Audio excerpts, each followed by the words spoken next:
네, 우리 낙원제일교회 고등부와 중등부 친구들과 선생님들, 저희들 오늘은 마태복음 7장 1절부터 12절 본문을 통해서 완벽한 사람은 없다 라는 좀 우리가 주제로 오늘 큐티를 진행해 보자 합니다. 오늘 본문은 두 개의 단락으로 나누어지고 있는데 오늘도 사실 방대한 내용이 들어가 있습니다.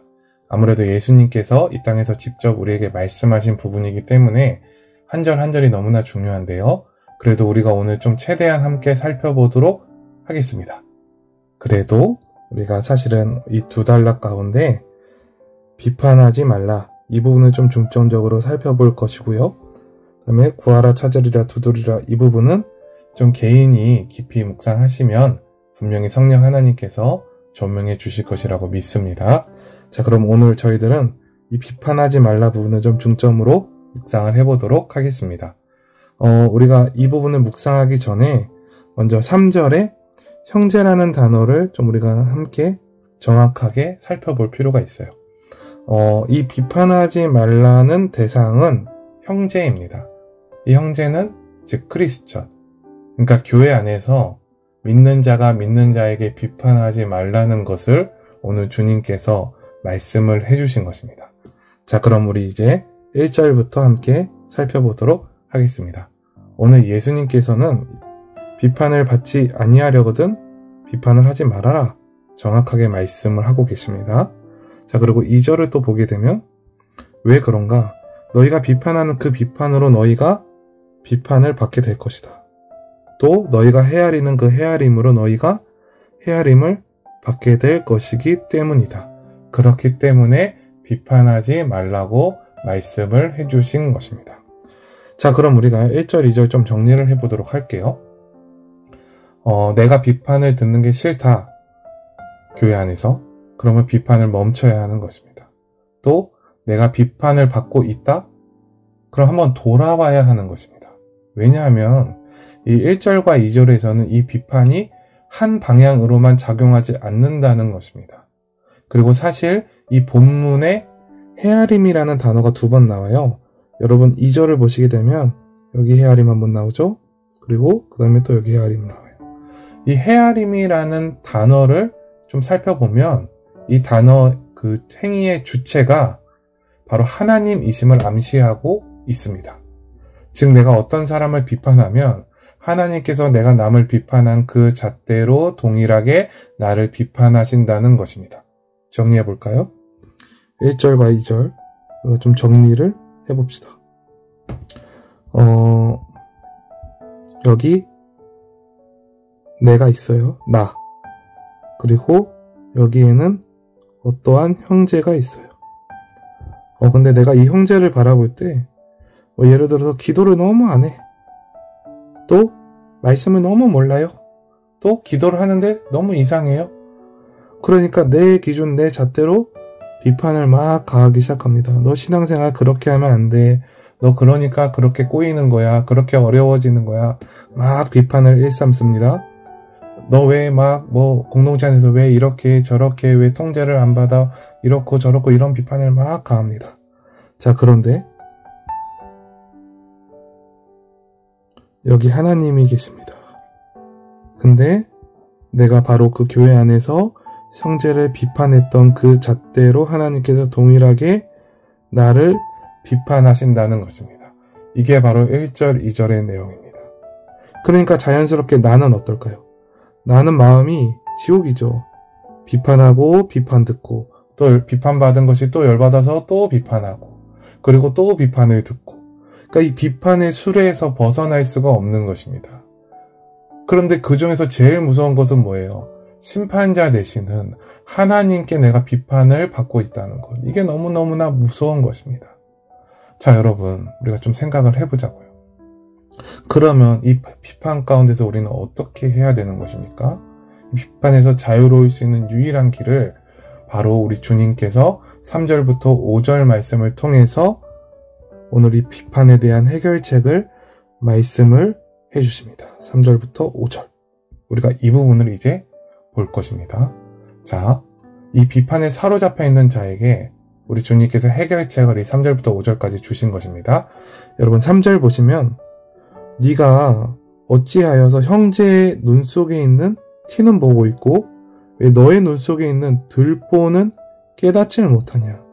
형제 눈에 티가 있대요. 근데 너의 눈 속엔 들보 있다고 오늘 주님께서 말씀하시네요.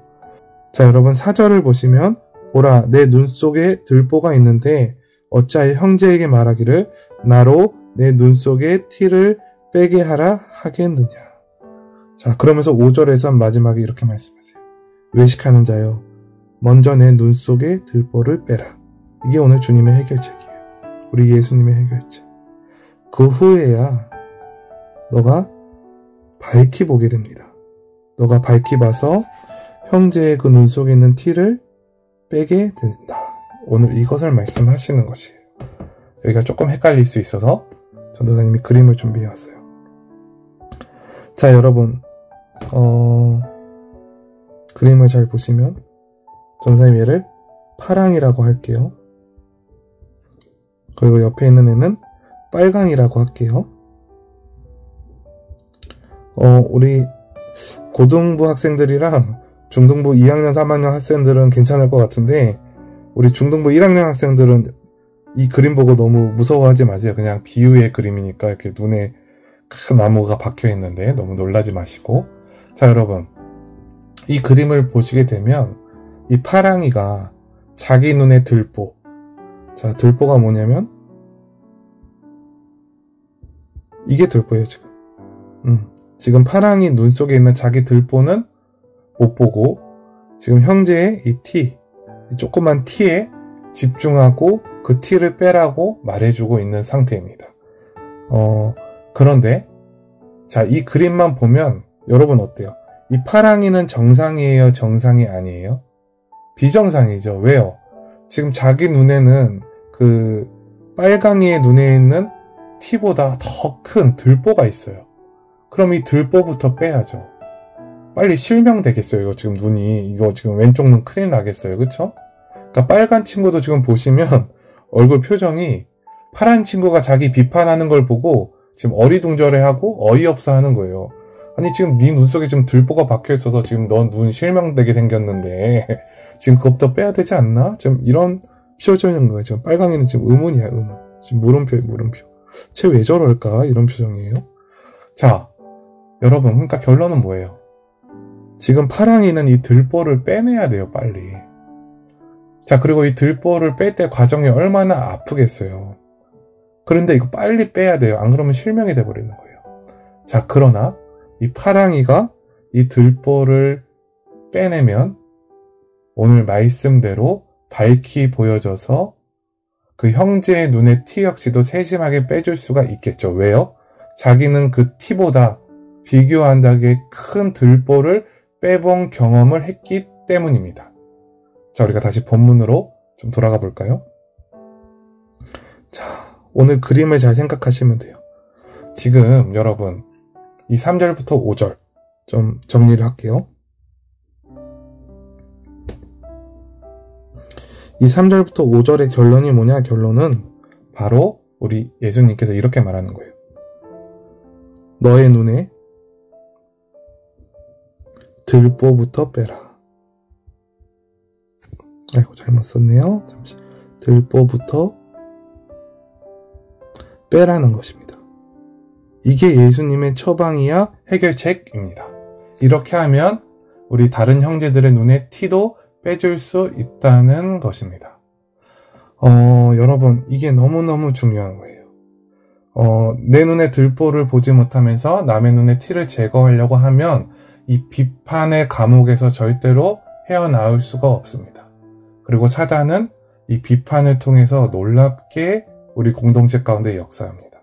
근데 어때요? 우리 예수님께서는 이 해결책을 분명히 제시해 주셨어요. 너의 눈에 들보부터 빼라. 정확하게 말씀하셨어요. 그리고 이 과정 가운데 반드시 우리가 도움을 요청해야 하는 분이 있는데 그 부분은 누구냐면 우리가 오늘 보면 11절을 좀 볼까요? 11절을 보면 이렇게 나와요. 너희가 악한 자라도 좋은 것으로 자식에게 줄 줄 알거든 하물며 하늘에 계신 너희 아버지께서 구하는 자에게 좋은 것으로 주시지 않겠느냐. 내가 내 들보를 도저히 깨닫지 못하겠다. 내 주변에선 나를 비판하고 여전히 내가 지금 마음속이 지옥이다. 그런 자들은 오늘 이 좋은 것을 구해야 합니다. 이 좋은 것이 무엇이냐? 오늘 묵상하기 부분을 조금 보시게 되면 그 좋은 것은 바로 성령입니다. 누가복음 11장 13절에는 이 부분이 정확하게 좋은 것이 바로 성령 하나님이시라는 것을 말씀해 주고 있습니다. 여러분, 이 성령 충만함, 이 성령을 받게 되고 성령님의 통치를 받게 되면 오늘 묵상하기 부분 이렇게 나와요. 성령 충만함이 쉽게 비판하고 이해득실을 따지던 교만한 삶에서 벗어나 사랑하고 섬기는 그리스도의 제자로 살아갈 수 있게 하는 힘입니다. 자, 이것을 조금 바꿔 말하면 바로 내 눈에 있는 들보를 빼주게 하고요. 그 성령 하나님께서 더 나아가 형제들의 티까지도 내가 세심하게 빼줄 수 있게 됩니다. 왜요? 내가 들보를 빼본 경험을 했기 때문입니다. 여러분, 내 눈에서 들보가 빠져본 경험을 한 사람들은 비판을 쉽게 가하지 못합니다. 그리고 그 형제 눈 속에 있는 티가 보일지라도 기다리고 또 기다리고 또 기다립니다. 그리고 세심하게 배려 있게 그 티를 제거할 수 있도록 고민하고 생각하고 기도합니다. 그리고 이 들보가 빼어진 자, 그리고 성령 충만함으로 성령님의 통치를 받는 자들에게는 그 눈에 티가 있는 자들이 찾아옵니다. 찾아와서 그 이틀을 좀 제거하는 방법을 물어보기도 하고요.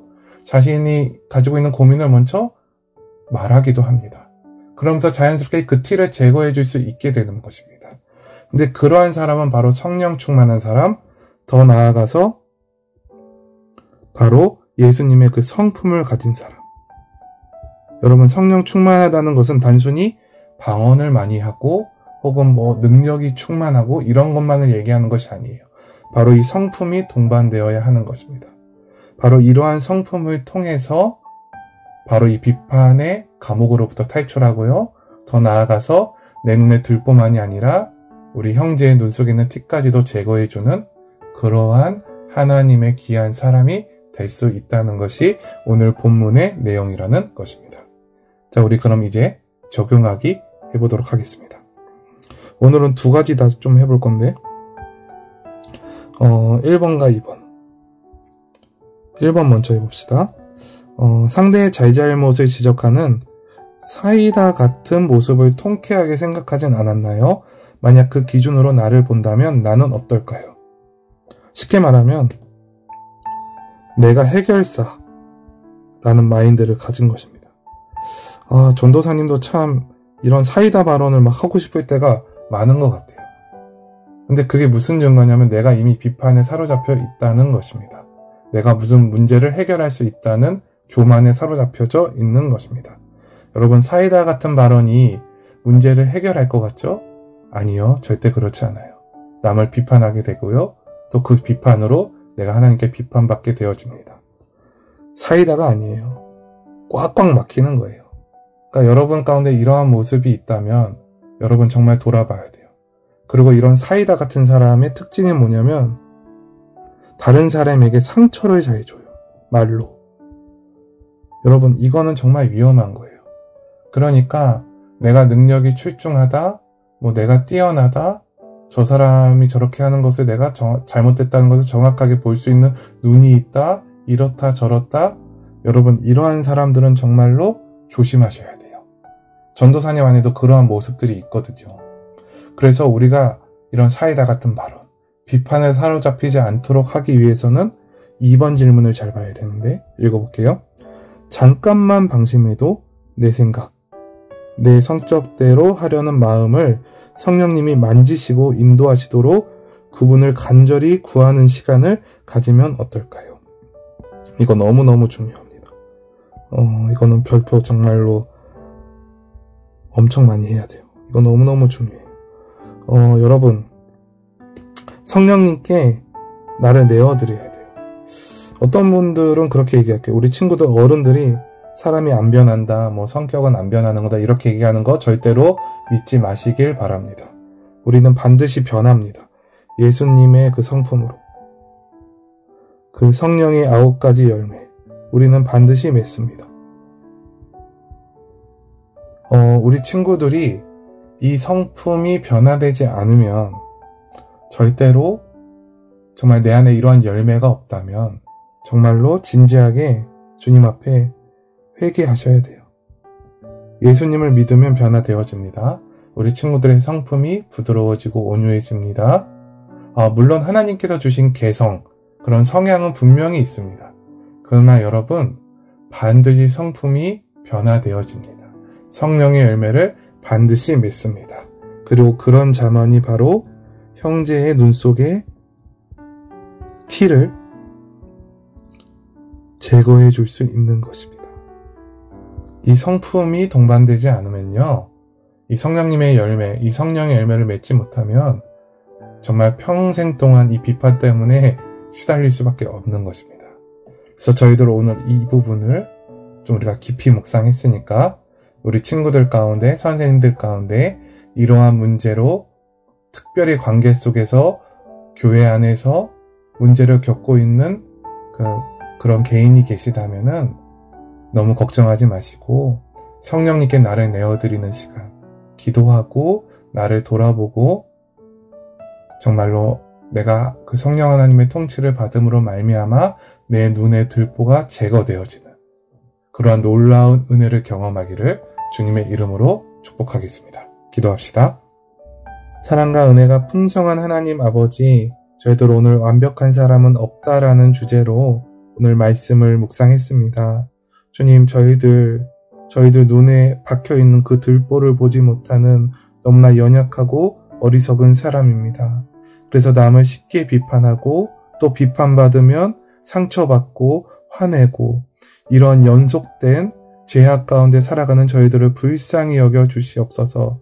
특별히 오늘 자신의 그 눈의 들보를 보지 못하는 자들 가운데 주님 앞에 간절히 나와 성령 하나님의 통치를 구하며 그 자기 눈의 들보가 제거되어지기를 간절히 바라고 원하는 자들에게 주님 오늘 말씀 그대로 역사하여 주셔서 그 눈의 들보를 제거하여 주시고 더 나아가 공동체 가운데 형제들의 티까지도 세심하게 배려 있게 제거해 줄 수 있는 그러한 은혜의 사람들이 되어질 수 있도록 인도하여 주시옵소서. 감사합니다. 사랑합니다. 예수님의 이름으로 기도합니다.